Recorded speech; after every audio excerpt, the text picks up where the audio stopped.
Good morning বন্ধুরা, আমার নতুন আবারও একটা ব্লগে তোমাদের সবাইকে অনেক স্বাগত আর অনেক ভালোবাসা। যে যেখান থেকে ব্লগটা দেখছো, আশা করছি সকলে খুব ভালো আছো, সাথে সুস্থ আছো। আর আমিও বেশ ভালো আছি গো। আর এখন ঘড়িতে বাজে সকাল 9টা, আর এখন থেকে কিন্তু আমি আমার ব্লগটা স্টার্ট করলাম বন্ধুরা। অনুরোধ রইল পুরো ব্লগের সাথে থাকার। আশা করছি ব্লগটা কিন্তু তোমাদের বেশ ভালো লাগবে।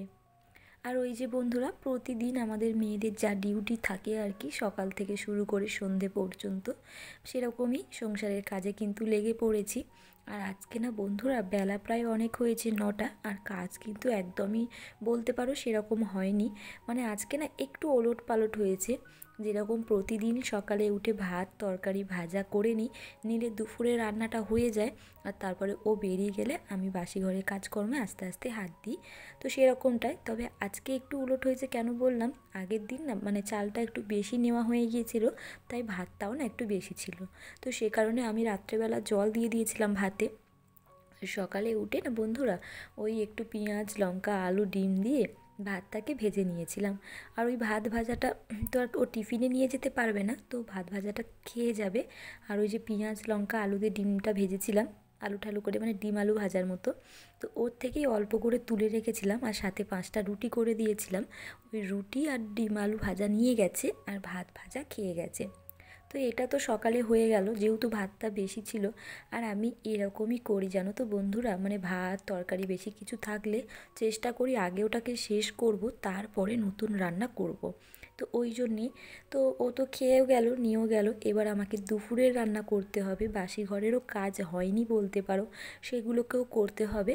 আর বেলা তো প্রায় 9টা বেজেই গেছে, বুঝতেই পারছো। আর 9টা মানে দেখতে দেখতে 10টা 11টা এমনিই বেজে যাবে, মানে যেহেতু বেলা ছোট আর কি। আজকে না অনেক কাজ পড়ে রয়েছে। তো ওদিকে আমি একটুখানি সবজি কেটে গুছিয়ে নিয়েছি, যাতে এদিকের কাজগুলোকে সেরে আমি রান্নাটাকেও বসিয়ে দিতে পারি। কারণ ওই যে বললাম, বেলাটা প্রায় অনেক হয়েছে। তো ঘর বাড়িগুলোকে ঝাড়ু দিলাম, তারপরে এই যে এখন মুছে নিচ্ছি। ওদিকে সবজিটাও কেটে নিয়েছি, কেটে ধুয়ে পরিষ্কার করে রেখে দিয়েছি। ভাবলাম বাসি ঘরটা পরিষ্কার করে নিই, তারপরে আর কি রান্নাটা বসাবো। আর আজকে না ও পুজো দিয়ে যেতেও পারেনি, যেহেতু আমি বাসি ঘর পরিষ্কার করে দিতে পারিনি, তো সেই জন্য ও পুজোটাও আর দিয়ে যায়নি। যাই হোক, তো এইদিকে বলতে পারো ঘর বারান্দা রান্নাঘর সবটাই খুব ভালো করে মুছে নিচ্ছি। আর ঘর তো ঝাড়ু দেওয়া হয়ে গেছিলো। আর আজকে রান্না করব ওই তোমার রুই মাছ। এখন ঘরে রুই মাছই আছে আপাতত।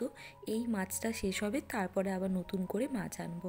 তো আমি এরকমই বেশিরভাগ করি, মানে আগের কিছু থাকলে চেষ্টা করি সেটাকে আগে শেষ করে দিয়ে তারপরে নতুন কিছু আনার আর কি, এরকমটাই।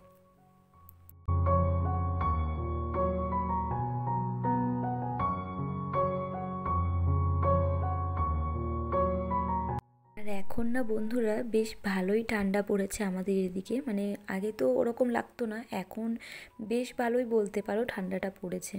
এখন না ব্ল্যাঙ্কেটের তলায় একবার যদি ঢুকি, আর না ইচ্ছাই করে না বেরোতে।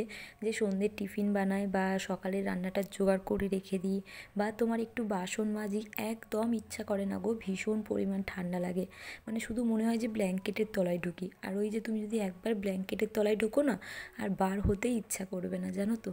বেশ ভালোই ঠান্ডা পড়েছে বলতে পারো। যাই হোক, তো ওদিকে ঘর বাড়িগুলোকে তো ভালো করে মুছে নিলাম, তার সাথে কিন্তু এই বাইরেটাও ভালো করে পরিষ্কার করে নিচ্ছি। আর কি জানো তো বন্ধুরা, যেহেতু শীতকাল না, খুব ধুলো হয় জানো তো। এই যে বাইরেটা আমি নয় নয় করে একবার তো জল দিয়ে পুরো ভালো করে সকালে ধুয়ে দিই, আর দুবার ঝাঁট দিই, মানে সকালে আর বিকেলে। আর তারপরে কী বলো তো, ঝাঁট দেওয়ার আগে একটু জল ছড়িয়ে নিই, মানে বেশ ভালোই ধুলো ওড়ে আর কি। তো এত পরিষ্কার করার পরে তারপরেও দেখি বেশ ভালোই ধুলো থাকে। মানে একটু যদি খালি পায়ে যায় বা তোমার এমনি একটু ঝাঁট দিই না জল ছাড়া, তাহলে দেখবো কত ধুলো উঠছে। সেই কারণে ঝাঁট দেওয়ার আগে না বন্ধুরা, আমি সবসময় একটু জল ছিটিয়ে দিই পুরো আর কি গলিটা, তারপরে ঝাঁট দিই। যাই হোক, ঘরের সাথে সাথে কিন্তু বাইরেটাও পরিষ্কার রাখাটা আমাদের খুব জরুরি। যাই হোক, তো এদিকে দেখো, মানে বাইরেটা পরিষ্কার করে স্নান করে নিয়েছি। আর আগের দিন যে একটু কেক বানিয়েছিলাম, তোমরা তো দেখেছিলে।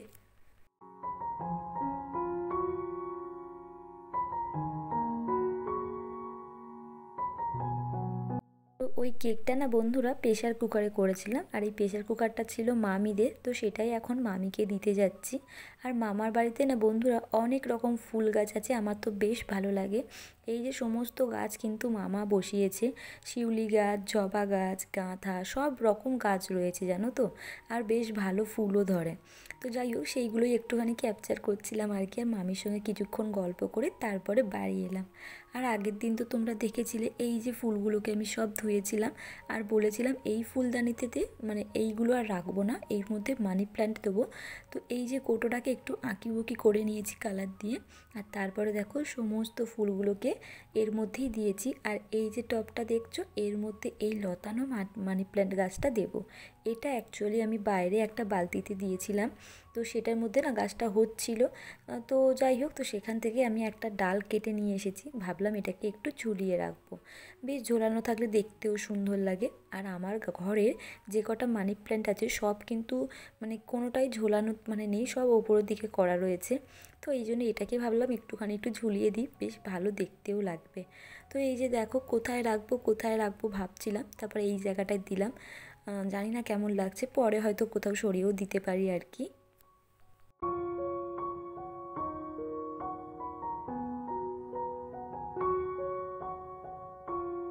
জানো তো বন্ধুরা, আমার কি মনে হয় যতই যার থাকুক নিজের জিনিসের কিন্তু একটা আলাদাই মজা।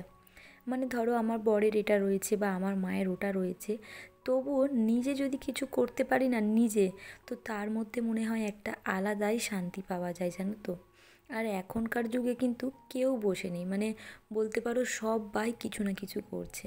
আর বিশেষ করে আমাদের মেয়েদের জন্য, মানে আমরা প্রত্যেকটা মেয়েদের মানে মেয়েরা আর কি নিজের পায়ের মাটিটাকে কিন্তু নিজেকেই শক্ত করা উচিত। যতই মায়ের থাক বরের থাক, তবে নিজের খেটে ইনকামের কিন্তু মজাটাই আলাদা, মানে একটা আলাদা শান্তি যাকে বলা হয়।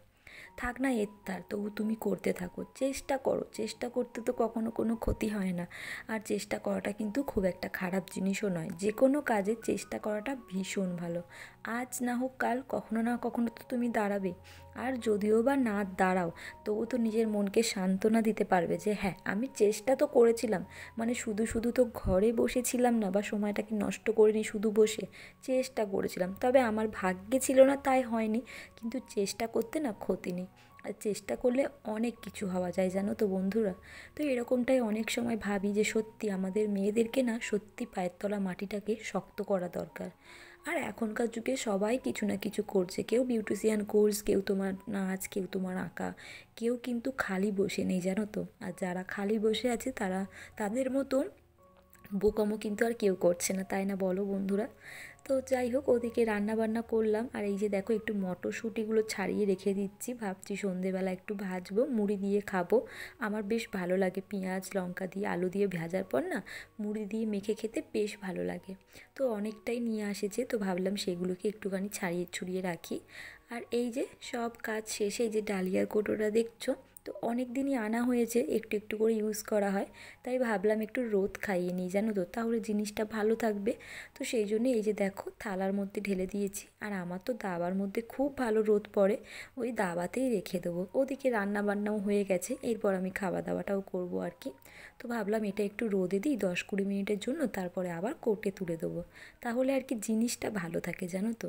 নয়তো একভাবেই পড়ে রয়েছে, খুব একটা ইউজ করি না, তবুও তো অনেক দিন কেনা হয়েছিল জানো তো। তো চলো বন্ধুরা, আজকের মতো টাটা।